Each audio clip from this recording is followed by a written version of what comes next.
Just quickly, this shows how we calibrated the cell. We found how the cell constant varies with volume. And the volume, of course, changes with time under constant current. And this shows what the cell constant would be when the cell is exactly full. Our cell is rather small compared to the flash and pond cell, only 18 cc's to fill it up, top it up to the top. And when it's topped up, this would be the cell constants. But roughly about 0.05 watts per degree would be, if you want a rough answer to the cell constant. This is a little bit higher here, actually. The main limit of making precise measurements in our calorimeter is we don't know the volume exactly. We measure it with a syringe.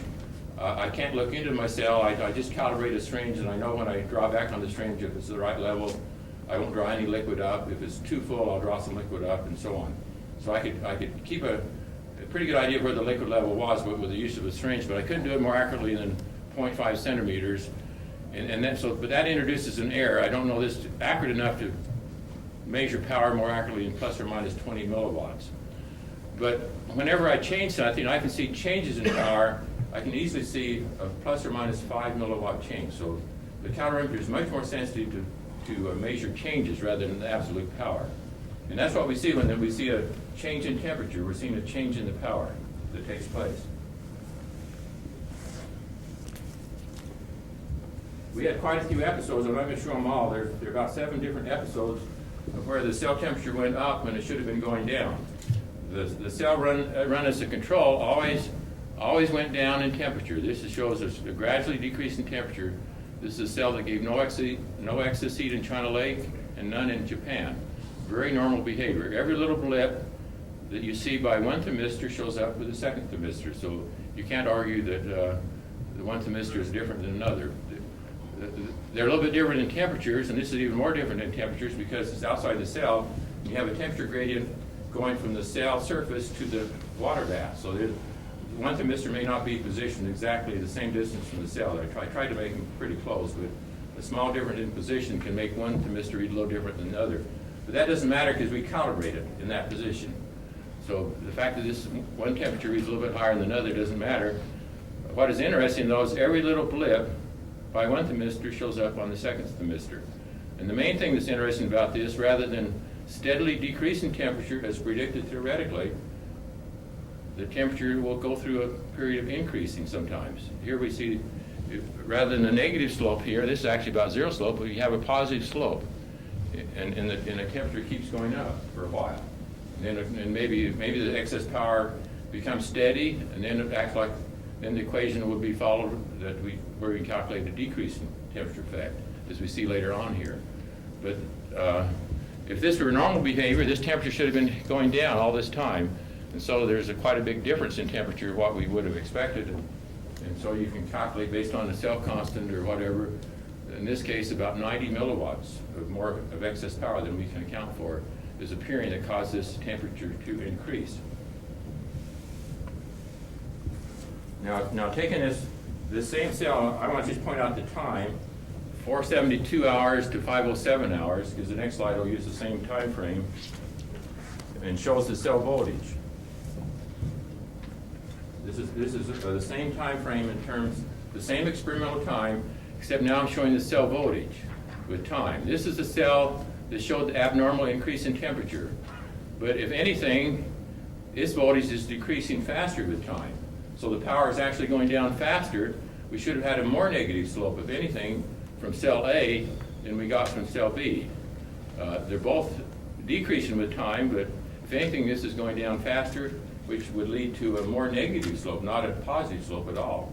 So this is quite abnormal that we saw a temperature increase where the voltage is going down like we show here.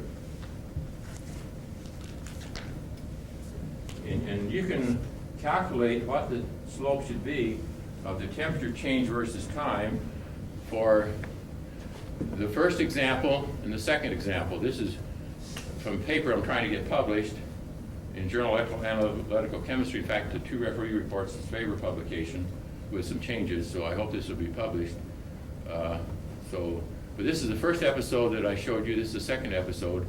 And this is what we calculate theoretically from how the power we're applying changes with time.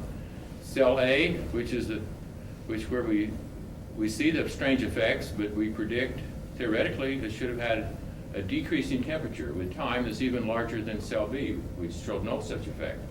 The second episode I showed you is over here. That for various times that I picked here, and almost you get similar results almost anywhere. I picked one at the beginning, one at the end, and one at the maximum of the excess power, just to show up before the excess power, after the excess power, and at the maximum.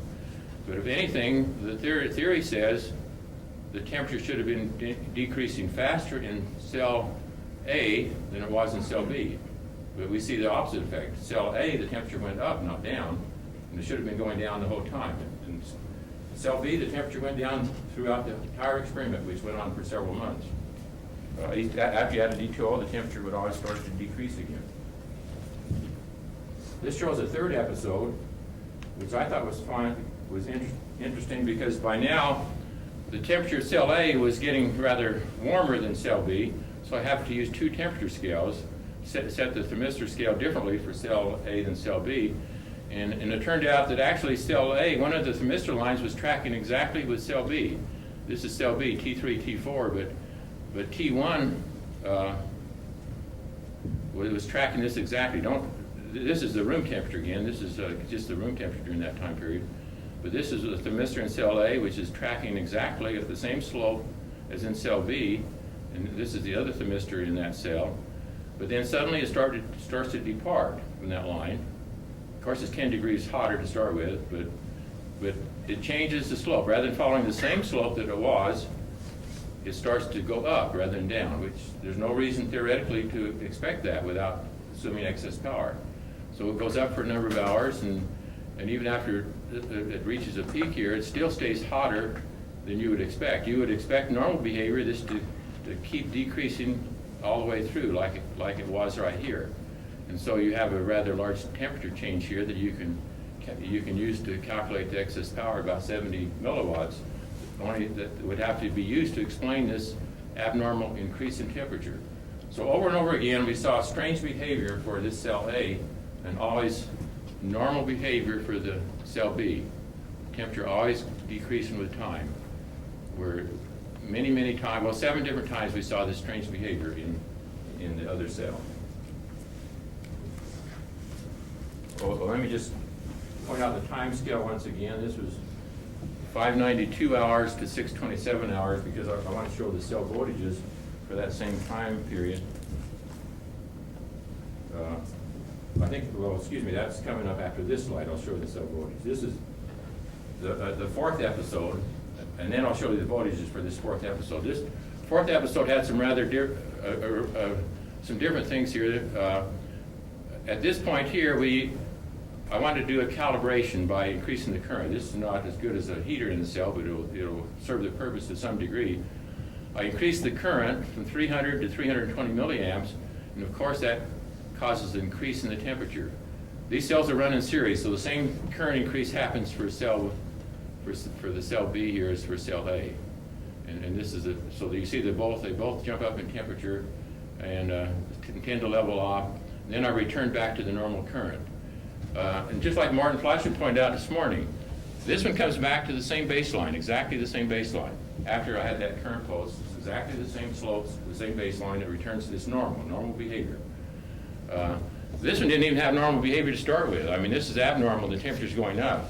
That's already an abnormality. It should not have been going up unless there's excess power. But it was increasing, and even if it is increasing, it's hard to figure out what the baseline is. If you start here, the baseline should have been over here, or you start here, but it's strange behavior both after and before.